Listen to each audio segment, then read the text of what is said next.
Welcome to our meeting here. We're largely going to talk about the Community Development Block Grant Program and projects we've done in the past and some we hope to do in the future. I want to thank you for coming out tonight. And before we get started, I just want to introduce a few folks here. As most of you know, we have Rich Ihacker, Board of Selectmen. We have our boss from the Central Mass Regional Planning Commission, the Executive Director, Janet Pierce. Okay. Myself, Chris Dunphy. Most of you know me from having done a lot of projects here in the past. My colleagues, John O'Leary and Shannon. God, Shannon, please help me out.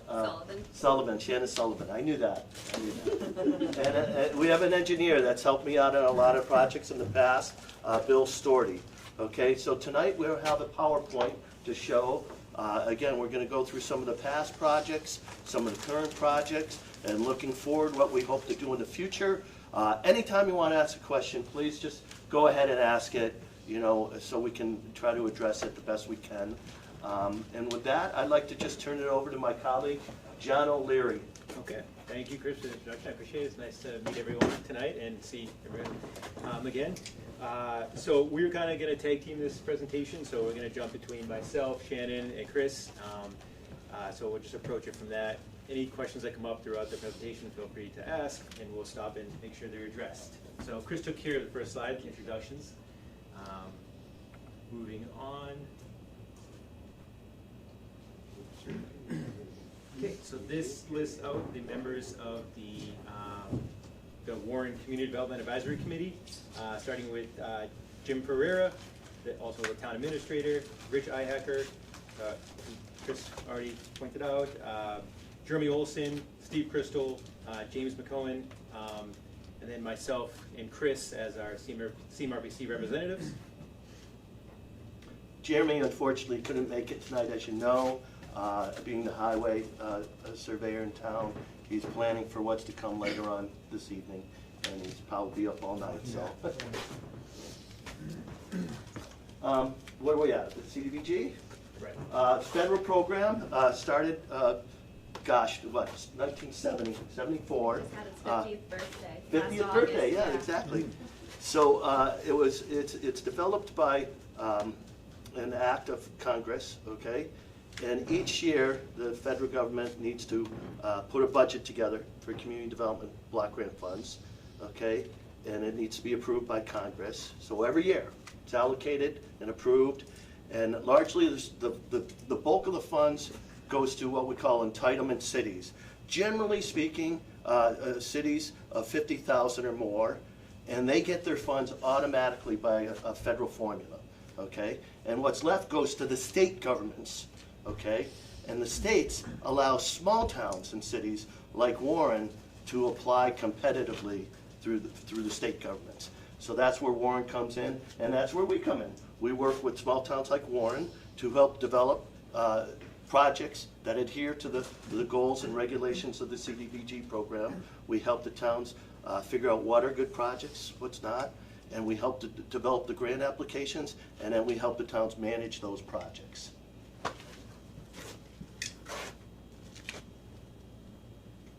Go ahead, John. Yep. Okay, so I guess expanding upon that, when we look at trying to fit, eligible projects within a town's needs or wants, we look at determining the eligibility of these projects. So for the activities that we can potentially fund, they're listed here, starting with planning, housing rehabilitation, architectural barrier removal, infrastructure improvements, public facility improvements, demolition, and public social services. So the two that are highlighted here, planning and infrastructure improvements, those are highlighted because those are the activities that are presently being proposed through the town's FY25 CDBG application, so this upcoming round. That's what we pointed that out. I don't know if there's any questions on particular activity. And if they replace the sewer lines of the street, won't it disrupt the sewer pipes going to the house if they've been there for 100 years? It's a question for our engineer. In most cases, There are no issues. I know sometimes the pipes to the houses will be clay, and the contractor is usually forced to kind of chase back until they get to like a joint where, you know, they can make a solid connection to the pipe. So we're gonna, through the CDBG program, it's a public works program, and we're gonna stay within largely the public right-of-way. So as Bill was saying, though, sometimes you have to chase that pipe to a point in which the connection or the joints are solid. And so generally, we're gonna replace what's in the public right-of-way up to a certain point, you know, so, if that makes sense. So these are eligible activities, and do we get to the national objective next?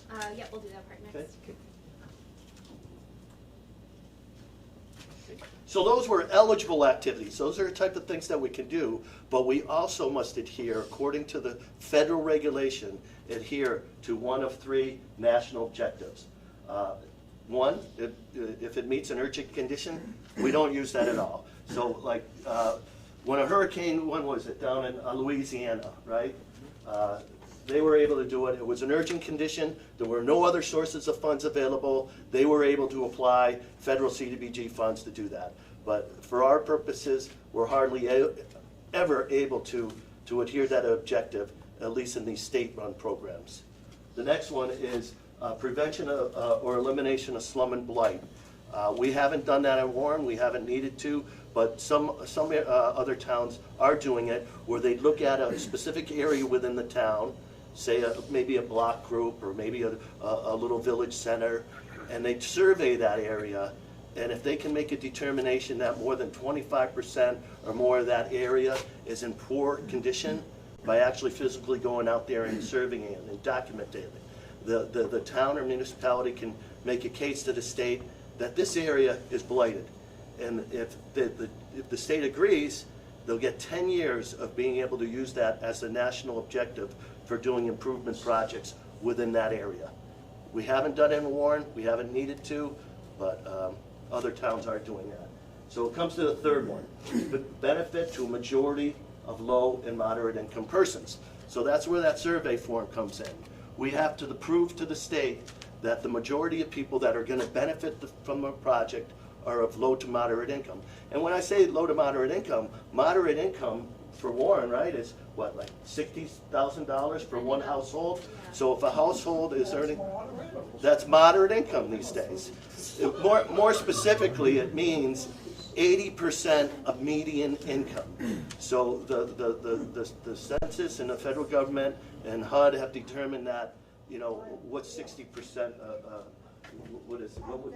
what would be the median? So it would be like 75,000, you know, one person household would be considered median income.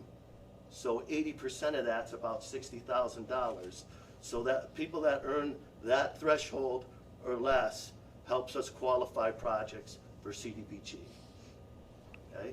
So we do the surveys on a street like Summer Street or Spring Street to determine that more than 50% of the people on that street, 51%, thank you, John, 51% or more, that would be the majority, right?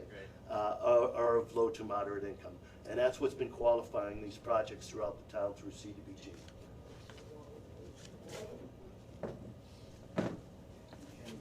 Yeah, sure. So for FY25 CDBG funding, typically the state will change the amounts of funding that's available for communities. So it's for this year, it's $850,000 for a single community application, and we have $1,050,000 there for 2 communities. And the reason we have that highlighted is because Warren is going to be leading an application this year with the town of Millbury, and we'll get to that a little bit later.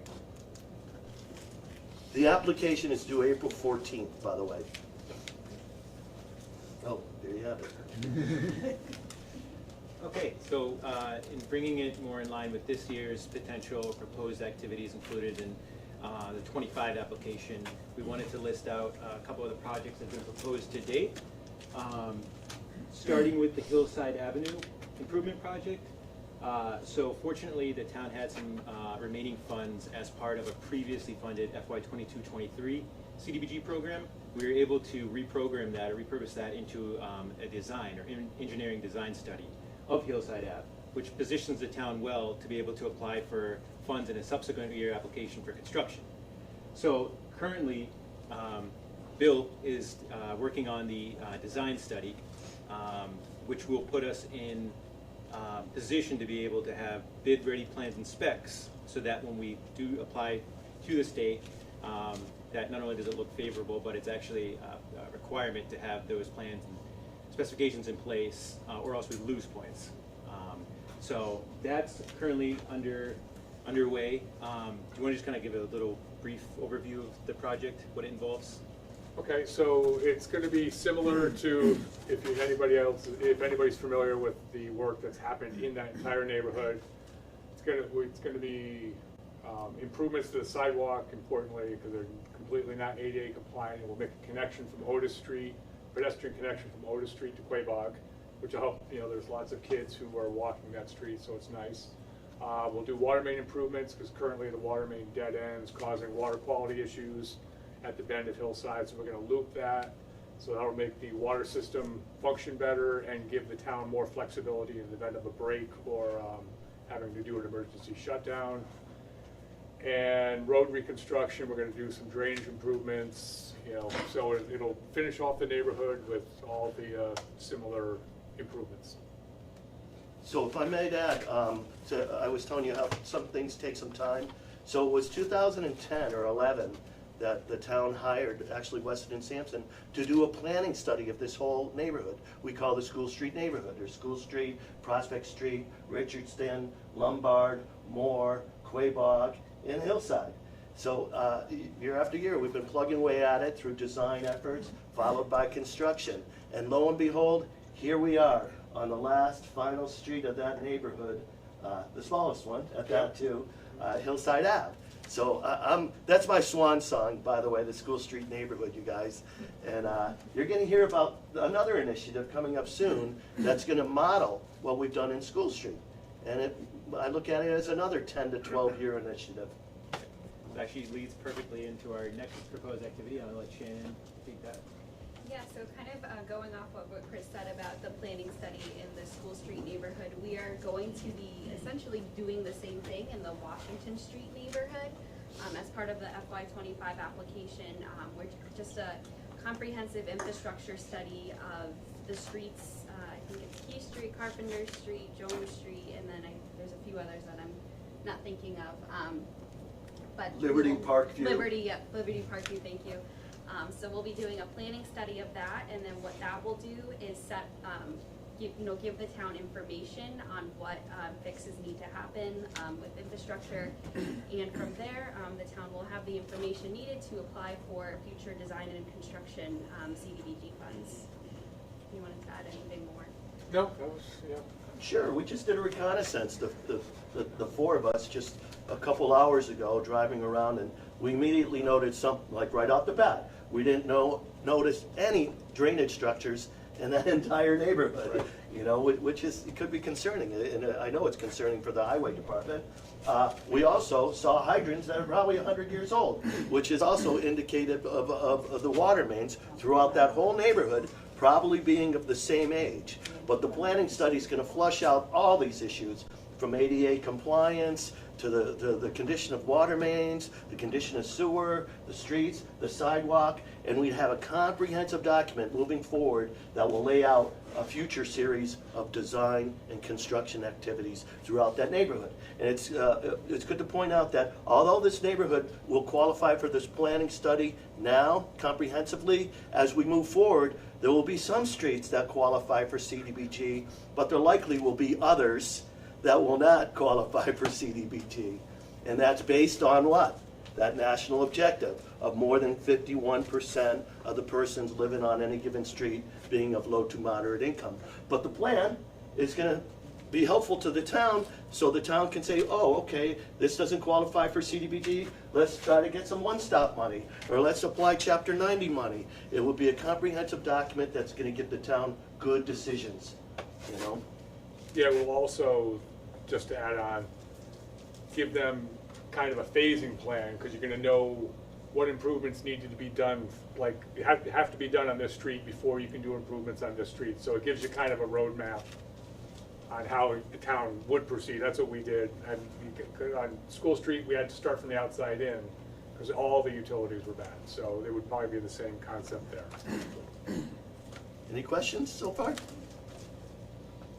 Okay. And then our final two projects are going to be design engineering studies.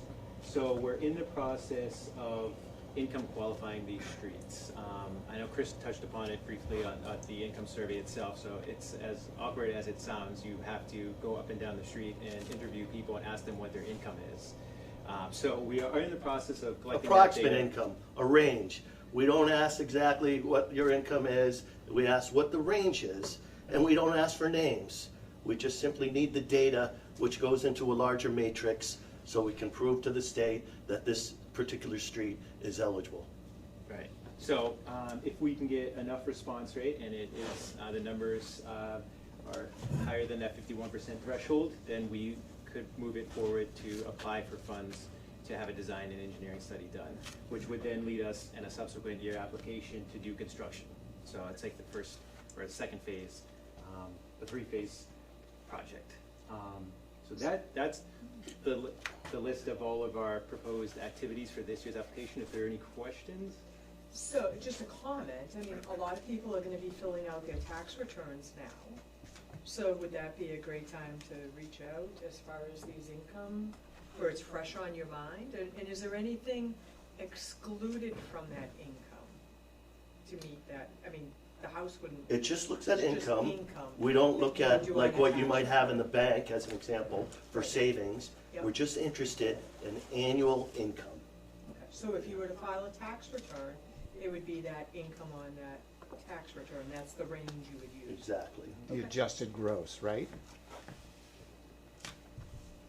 I'm not a tax accountant, but Well, you get credits and stuff like that, so that would be your adjusted gross.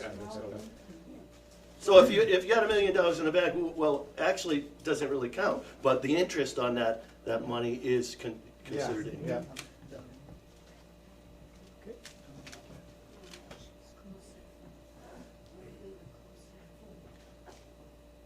Oh, boy. I know, yeah. Yeah, it didn't seem. I think We just hit the number. That works too. Okay. So we'll just briefly talk about the ongoing projects that the town did receive funds for through the FY24 CDBG program. That starts with the River Street and Central Street Improvement Project. So right now, the town is going through the RFQ process to hire an engineering consultant to do the design work. And we do have funding in that activity for actual phase one construction.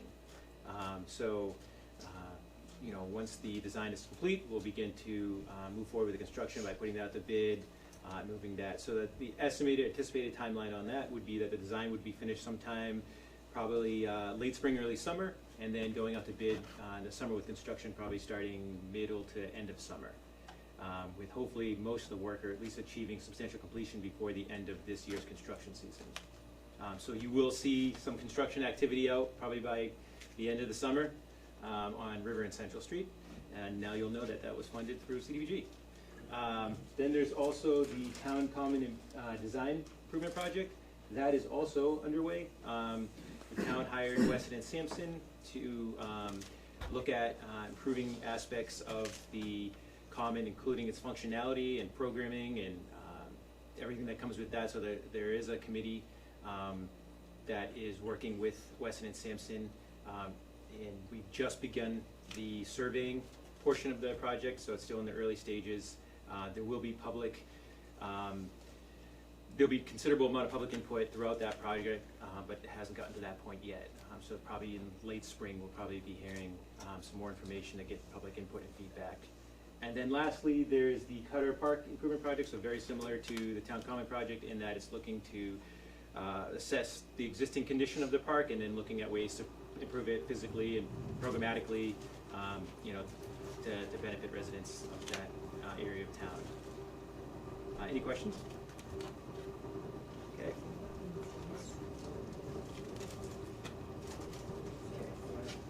I guess we could quickly, we just wanted to highlight the fact that In all likelihood, the town will be partnering with Millbury on this year's CDBG application.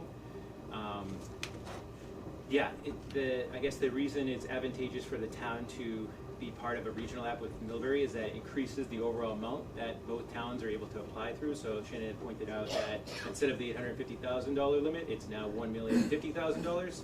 So that helps in terms of including more activities in that application. Millbury, our colleague Andrew Lowe has been working close with Millbury. They're aware of that as well, and I believe at least verbally agreed on that. They have a project of their own that they're looking to consider. So if everything, kind of pans out the way it should for both towns, it's in the best interest to apply regionally. So that's what we're, I know actually it does mention that the activity that Millbury is looking at is designing their senior center parking lot. And I know our colleague Andrew, you're actually online here. Do you want to speak on that at all, or on behalf of town of Millbury? I don't think we have anyone from the town joining us. Sure. Thanks, John. I'll keep this short since I suspect interest is not too high in the Millbury Senior Center in Warren. But just by way of a little background, I did visit with the selectmen in Millbury last night, and they were very much in support of a joint application. So once we have a little bit more detail for that, they will have a vote to sign the joint authorization form to be part of this shared application led by the town of Warren. And as John said, the project they want to focus on is a design at their senior center. It turns out that what is functionally the senior center's parking lot is actually not owned by the senior center. It's owned by an adjacent railroad, which they have had a lease with to provide parking, but the lease has expired. So they are looking to design some parking on the other side of their senior center where they do have town-owned land that can serve as parking. And whether or not they're able to reach a new lease with the railroad, the railroad's parking lot is falling apart now too. So I think it'll be a strong project regardless of how it's approached. They have the same community-wide need score that Warren has, so we felt like it was a good partnership as well. And if anyone has questions, I'm happy to speak in more detail, but I think that should be enough of a summary, I hope, for most folks. I'd like to just point out briefly, and Rich has been involved for the Community Development Advisory Committee for many years, and we've served as the lead community for these regional applications several times in the past, and we found it to be advantageous in several reasons. Well, first, it's really a yeoman's effort. It's a huge effort to put these grant applications together, and and if we split them up, that would have been like putting a whole new application with a whole big process just for that one little design project for Millbury. Whereas bringing them into Warren, it helps the grant in several ways. First, it allows us to use our resources a little bit better, okay? And secondly, it does increase the overall amount that is coming to this grant, some of which is going to be applied to Warren. So it really is very much in Warren's interest to be the lead of this regional application. It's only going to benefit us. Any questions on that? That was $1 million, that's both towns that we share. Right, but they won't be needing, like, how do I want to say this? What's the best way to say it? So, We're so the maximized difference as a is single community. Go 200,000. ahead, Jim. I'm sorry? The difference is 200,000, right? Right. It adds enough, so how much would roughly Millbury? Maybe 80,000? Yeah, And the rest could we go have a So we- big benefit from Right. this. Yes, exactly. So we'll be using the balance of that difference to apply to those 3 or 4 different projects that Shannon and John just previously described. Okay. Thank you, Andrew.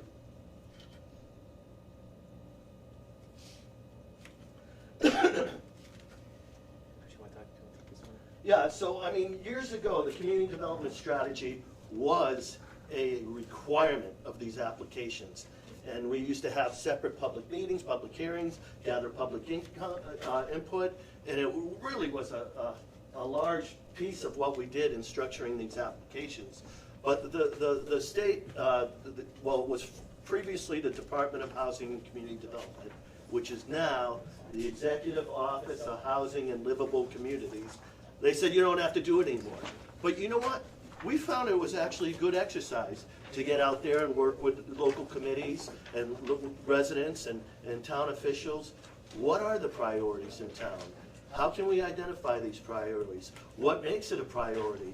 And, you know, that becomes, in essence, what the community development strategy is. It's the community coming together to analyze what are some of the issues in town, prioritize them, and put them on paper. So even though it's not a requirement, we still find it a good exercise, and it's a regular discussion item at the Community Development Advisory Committee meetings. So that's where these projects emerge. It's not like CMRPC staff rolls into town and says, oh, we should do this, we should do that. No, it's a community-driven exercise, examining what the issues are in town and prioritizing them and documenting them. Right. And actually what Shannon just handed out was this year's most up-to-date list of projects that are being actively pursued and or under construction. And they're regularly looked at and reviewed by the advisory committee, and we've looked at it a couple times. So to date, this is our most up-to-date draft. We'll have it more finalized the closer we get to the application. But I guess if there's any kind of initial feedback or input that we'd like, you know, if you just got it now, I do have my contact information, my email on this, so you'll have that to email if there's anything that you think is important to add or for us to consider in future applications. That would be incredibly helpful. I will add too, there's more than just CDBG projects in there. There's a few other different types of projects in there, such as community one-stop, green communities, municipal vulnerability preparedness. So there's other projects beyond CDBG in there as well.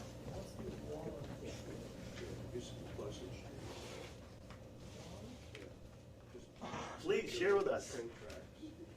I know it's a lot to take in. I know we just distributed it.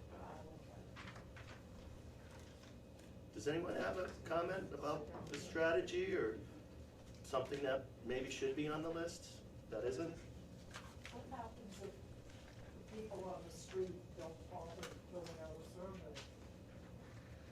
Well, let's hope it doesn't get to that point in time, but it may jeopardize the ability for us to demonstrate that it's eligible. And then if we really have to fix that street, now it's taxpayer money. You know, somebody's gotta pay for it, so either we took a grant or we gotta raise that. We've been pretty successful thus far, though, so. How much money over 20, 25 years have we? Funny you asked, they were asking me that today. I'm gonna estimate that since I started working with Warren, over $16 million has been funded through the Community Development Block Grant Program. Since about the year 1999, somewhere around there. And it's important to mention Chris wrote most of those grants. You did, Thank yeah. you. Yeah. But you know, with Janet's leadership, we're doing far more than just CDBG right now. We've done successful one-stop applications. We rolled in our team to do a big master plan. We're just doing a world of stuff, Janet, right? I mean, hazard mitigation, municipal vulnerabilities preparedness, and all these planning things lead to actually, hopefully, physical projects, you know. And economic development. We've been helping out with Wrights Mill a little bit, at least in the infancy. Now, I guess Jim and some of the other town officials are taking a closer look at that themselves, but, you know, we're here to help, you know, and that's why Janet's here tonight, you know, so. But if I can just add, the community development strategy really helps us. We have almost 60 staff members, and many of them focus on different areas, but all of them are Wright grants. So the more we know about your needs in your community, and the master plan certainly help that as well, but by your community development strategy, we can look for other funding opportunities as they become available, not only on the state level, but on the federal level as well. Janet leads a team of what, 55, 60 people? We're fully staffed. Somewhere up there, yeah. So we're the CDBG experts, you know, but, you know, she you know, guides a team that they're experts in many other arenas, you know, park grants, like I said, municipal vulnerabilities. You know, we got a dynamo of a transportation team that's now helping Warren with some huge drainage issues in town. You know. I think we got some of that coming up, right? A little bit, yeah, a Okay. little bit. I believe you received some funding for the zoning rewrite, correct, or zoning Yep, bylaw review? yep, yeah, so we did the diagnostic, and now we're on to the rewrite. Yeah. So we were discussing that 2 or 3 meetings ago for planning board. It's exciting. So I've been kind of a conduit to Janet and CMRPC. Hey, we got someone that can help out with this and this and this. And she'll find the team, and she'll assign it accordingly. And if we can't help through CDBG or other things that we're directly involved in, we do find other staff, team members that can help. And that's why Chris has the key. Yeah. He opened up the doors. Chris, if I could interject at this point, rolling back a little bit to your introductory slide, with the current political winds, is the funding for CDBG intact? Is there any whispers that, things are gonna be cut? Traditionally, it's typical that Republican administrations take a closer look at CDBG. But that being said, it's a popular program nationwide, and especially in cities that rely on that entitlement funds. Remember I said entitlement cities? They rely on this program. It funds their offices, and they're doing blight stuff. They're doing major things in cities with CDBG. So that's what keeps it viable since over the 50 years. It's level funded now, as far as I know, and I don't think the present administration is looking at changing that. Okay, so nothing that you're hearing? Not that I've heard so far. I haven't either. I was in a meeting earlier today with the state federal funds information office, and there was no mention of that. Things are copacetic at the moment. And so Janet, how does your CMRCP, right? Yep. How do you guys get funded? So we get funded through the grant as part of the grant administration, Okay. and that's included in the grant. So we add our administrative fees. It depends on the type of grant, the type of programming in the grant. Say it's 15% of the total grant, Okay. and I'm just throwing a number out. Yeah. I think it's 30%. It's about right. It's about right. 30%'s the high. We don't go anywhere near that. We're not even close. That's to that. allowable, but we But don't that touch that. covers all of our staff time to assist the town of Warren.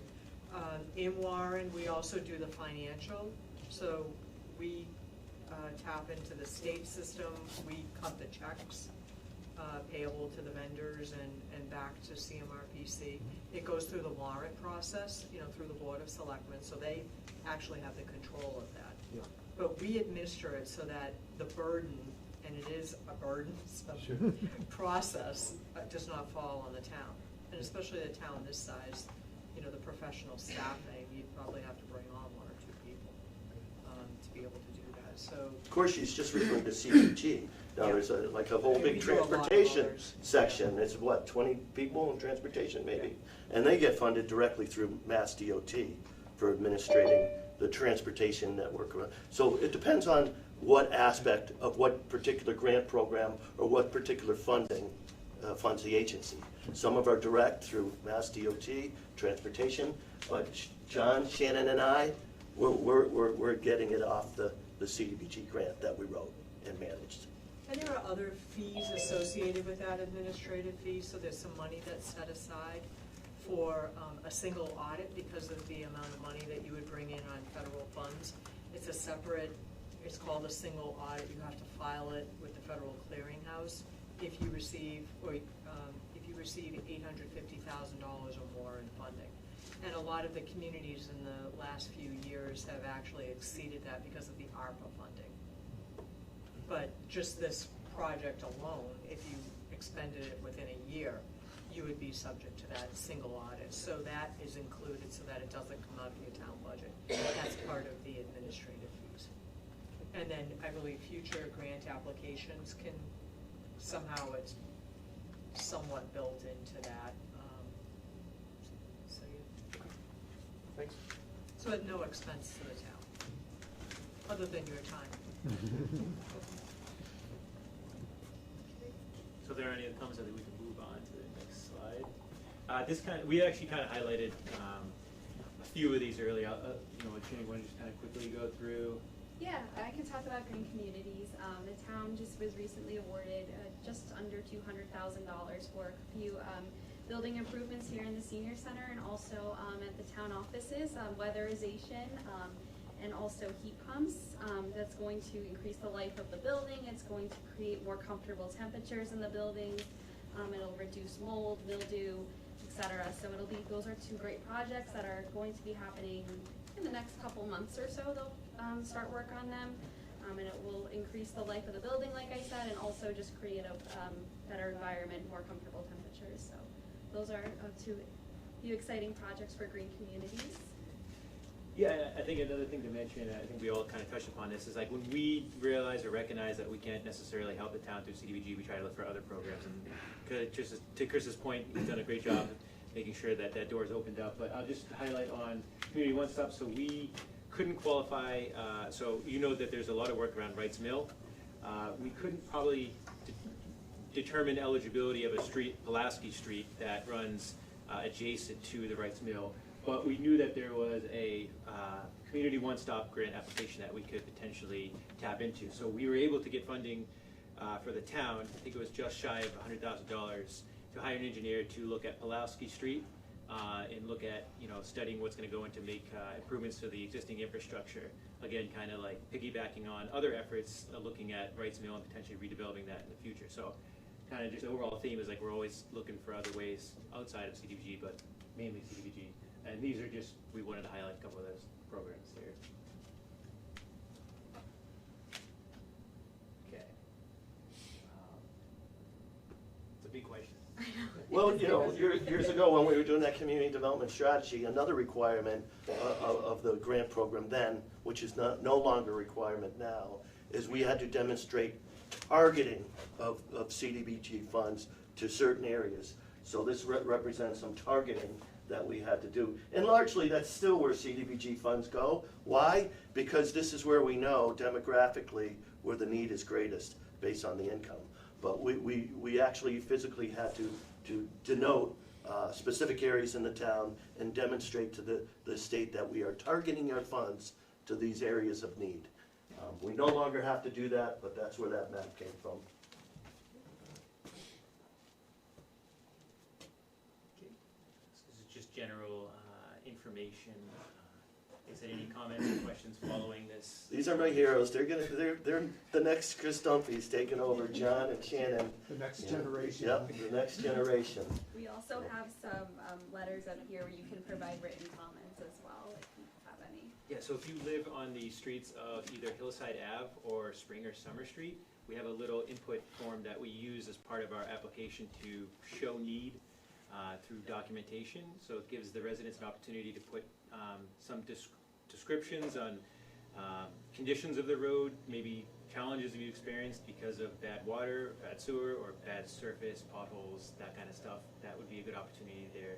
And again, we use that as documentation to put towards the application to show to the state that this is really needy and we need, we want to be able to improve it. These are competitive applications that are scored amongst a team at the state and it's scored amongst other communities throughout the whole state. So we need to gather data and information so we can clearly demonstrate that this town and this project needs the money.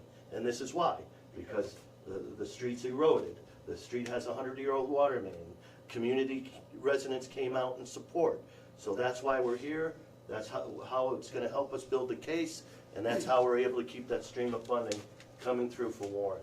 And especially now, because we're working off a census that had radically changed what I don't know how to explain this, but every 5 years they do a reassessment of the United States Census, and it changed what the score was for Warren.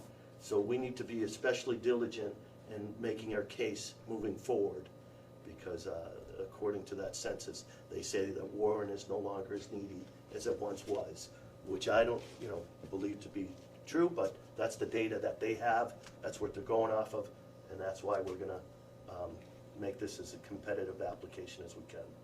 And that's the community needs score that Chris mentioned earlier. And every community in the state is assigned a community needs score. And Warren was a 10. Higher, higher is more competitive, right? Right. I'm almost learning this. Yeah. And then the lowest is the least competitive. So what was Warren? Warren was a 10 last Which is year. the most competitive. Now we're a 5. So that's 5 points right off our scoring right off the top. So, hence, moving forward, if you notice in John's description of Central and River Street, because of that 10, we went into that application saying, well, we need both design money and construction money. We're probably not going to recommend that to the town moving forward for the short term. We want to have things designed first before we ask for construction money. It's called, shovel ready. You must have heard the term shovel ready. We want to demonstrate that we know what we're doing. This project's shovel ready, and so on and so forth. So that's why you're seeing a lot of the term design crop up, in some of the future stuff that we're proposing. Exactly. This is kind of a quick recap. I know you kind of threw out that number, 16 million you had. Yeah. So this is kind of just briefly going through. Oh, you threw it in there, past Shannon. projects. There's a few of them in there, yeah. Chris, most of this is all your work. So. This is our planning area, right here, all in the red. That's what we're calling the Washington Street Improvement Project Program or whatever. Right. So whatever we did in School Street, John and Shannon are hoping to do in the Washington Street neighborhood Right. over the next 10 to 12 years. Right. And they'll still be employed by CMRPC at that time. That's the same thing in West Warren. This is West Yeah. Warren. These are previous projects done. Note the blue is showing River Street and Central Street, which is going to happen this year. And then they're demonstrating spring and summer is now on our list. All the other things have been previously done. With CDBG funds, or Pulaski Street is shown that says Community One-Stop Project. Right. So The this is what we got priority. going in West Warren right now. And these are, I think, just a few photos of. Mr. these Storty and projects. Weston and Sampson helped us complete virtually all the projects that occurred in the School Street area, before and after. Some before shots again, before and after, Warren Lombard. No. So a lot of people don't know, majority of the work, the important work that's done is underground. But I know it's when you get above ground, right, that some of the conflicts sometimes occur. But when we do these things, we try to do them comprehensively. New water mains, and sewer improvements when we can, And I know from having worked with Dave Johnson and the Warren Water District and Al Lalacious and now his son in the West Warren Water District, these lines are old, dating back to whenever they were originally installed, so. A lot of work over the years, blah, blah. That is it. That is it. All right. Can I ask you a question? So how many of you live in the areas that were mentioned in the presentation?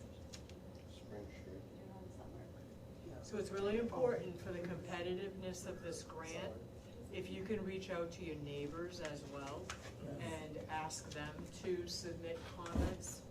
Because, the whole idea of submitting the grant is telling the story, but also selling the need for these infrastructure improvements. And no one can do that better than all of you. You live and drive on those streets. If you have low water pressure or whatever the situation is. Like, young you lady live over it. here, Jan, earlier said, geez, I cannot even walk down my sidewalk without tripping or falling. These are the stories that resonate with the people from the state that read these things, so. We are gonna mail these out. Right, so that's too. something as well, but please, we value your opinions and we need them in your comments. So please, if you see your neighbors or relatives that live in those areas, please share that as well. I walk in the street because we don't have this inside. Which is Quiet. dangerous. You don't need sidewalks, it's a little dead-end street with 20 cars a day. You walk in the street like you did for 65 years. There's kids that go to school and walk to the. I walked on the streets when I was a kid too. For 65 years, you're wasting your money on the sidewalk. I hate that. Well, he don't live on Spring Street, We can understand those comments. We Sewer's been done, the we see water's those a been lot. done, the natural gas has been done, it's been repaved 2 years ago. Where's this? Mark's. Spring Street. Summer Mark's, Street has I don't know about Summer Street, I don't live there. We didn't Mark's have culvert new was. So, yeah, we had a lengthy So discussion. absolutely nothing. We had a lengthy discussion with Mr. Olson about Spring Street, and he told us about the improvements that he had to do because of the beavers and the flooding, and it looks pretty good right now. But you know what hasn't been done is the water. The water's the existing I thought the water. water was done. No, I it got was not, yeah. But, you know, so. You're gonna dig up that brand new street? No, probably not. Consequently, I was telling your neighbor that it's probably gonna be put off for a little while, you know, and prioritize some of the areas of more greater need. Well, just like even Summer Natural Street, gas.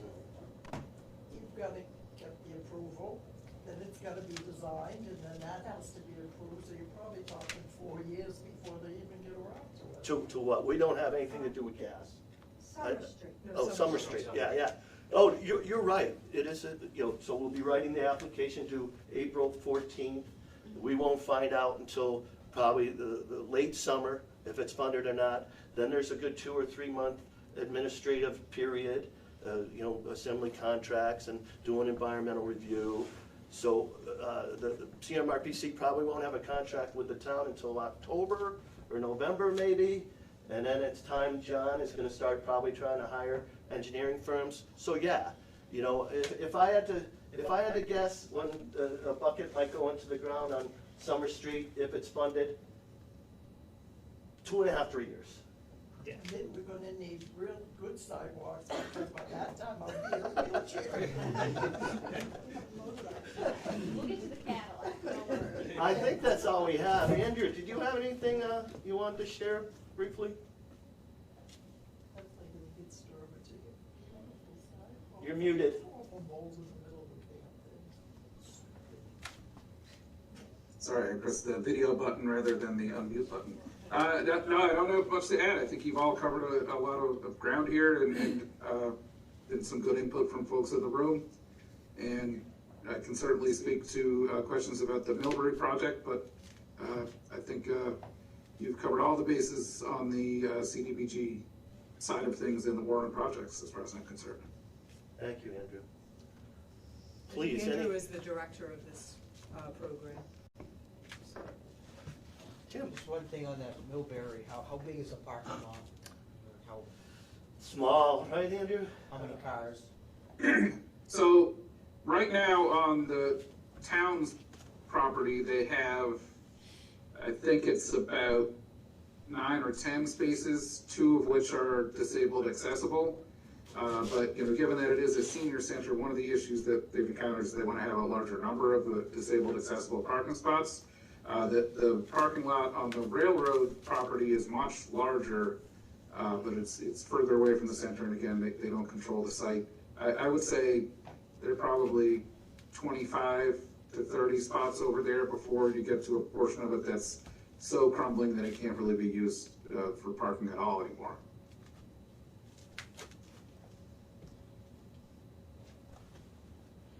Rich, anything? Well, I'd just like to say thank you very much to CMRPC.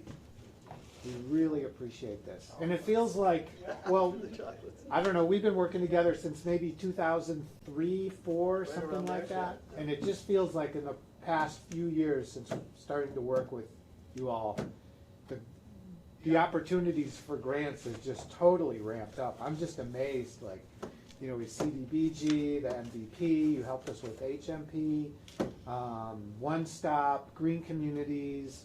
It's unbelievable. Like all the help that we've received in just a couple of years right now is really something else. So, thank you. So now that Warren's a 5, are those opportunities gonna be reduced greatly, or? I hope not, but that's why we're doing our due diligence to go even a greater extent to demonstrate through community input, through a thorough investigation of the facts, to make sure our grants are tighter than ever. So, I'm confident. So what's that number based on? Like income It's or based on the population? number of what US Census says is the percentage of low to moderate income persons in the whole town. And what in I the whole understand is town. they do like a Greenhorns random moving in from the sampling. east part of the state is screwing the horn. Well, unfortunately, as we improve a neighborhood, it's more attractive. People, you know, maybe looking at houses in this general area, they come over to School Street and they look, it looks nice, and then they move in and our income bumps up a little bit, and over the years. That might be a little bit of the case, but I Yeah. don't think that's telling the whole story. It's a random sampling, so Oh, it okay. depends on who they contact. Oh, interesting, all right. You know, through the Census Bureau. Right, Yeah, it's a bad luck of the draw in this case, I would say. yeah. And I would also point out, We had a community that has never scored high, and they're a 10. I mean, and I learned this through Andrew talking to this other community, because they're a 10 now, where, what were they before, like a 5, Andrew? Previously? And- Yeah, And we're very They were surprised at that a number. 5 or 6, so, you know, I think folks are correct that this was, the number comes from the Census Bureau, but it's not actually part of the census, it's part of the American Community Survey. So they send out a small number of questionnaires every year, then they roll the data into a 5-year block to try to get up to a reasonable sample size, but in smaller communities, and sometimes in cases where folks don't always respond to the survey, you end up with a very high margin of error. So it may not be a real decrease in the town's percentage of low and moderate income folks, but it's the system the state uses, and I think you know, we're going to be stuck with it for a little while, unfortunately. I think it's 5 years, right, Andrew? 5 years. Yes, they do have a 5-year update cycle. Now, the state does not have to use only this metric. They've chosen to use it, but if they're using this data set, it is a 5-year data set. So keep that in mind if you receive a questionnaire in the future, make sure people send it back in. Or call Or Todd Rand. Smola and Jake Oliveira and say, hey, we need to change the way this is done. they had Sturbridge higher than We can tell Warren this everybody year. to lie. They only make 20 grand a year. They make I think that's about all we have, right? Yeah. Yeah. Okay, basically any it's final raised comments? something. Oh, Sharon? Sharon, we know, we need improvements here. Yes, I've already Yeah, told you, yeah, yes, yeah. we're good. Thank you. Maybe a new Thank you roof, for all that some you've done. flooring, right? Maybe some fencing, so John's got it. Oh, don't worry, I'll contact you. That's good. And That's good. I do want to Yeah. convey our sincere thanks to you, Sharon, for always letting us come here and use your Of course, facility. of course. I appreciate that, we appreciate that. And Travis, thank you for coming and doing this for Yeah, us. thanks, Travis. And thank you all for coming out. Yeah, thank you. Okay? Yeah, thank you. So Thank you, share our guys. story with your neighbors, and always feel free to call my friend and colleague, John O'Leary. And Janet's happy to take calls too at the Central Mass Regional Planning Commission. You know, she knows what's going on, she's got her pulse, you know, the pulse of the things that are happening and funding sources that are available, so. All right, thank you. Thank you, Shannon, John, and Bill Storty, our engineer. Yeah, thank you, Bill. Weston and Sampson has also done a lot for this town. Happy to do it. Thank you. Thank you, Andrew. Yeah, thank you, Andrew. Thank you. Thanks, Andrew.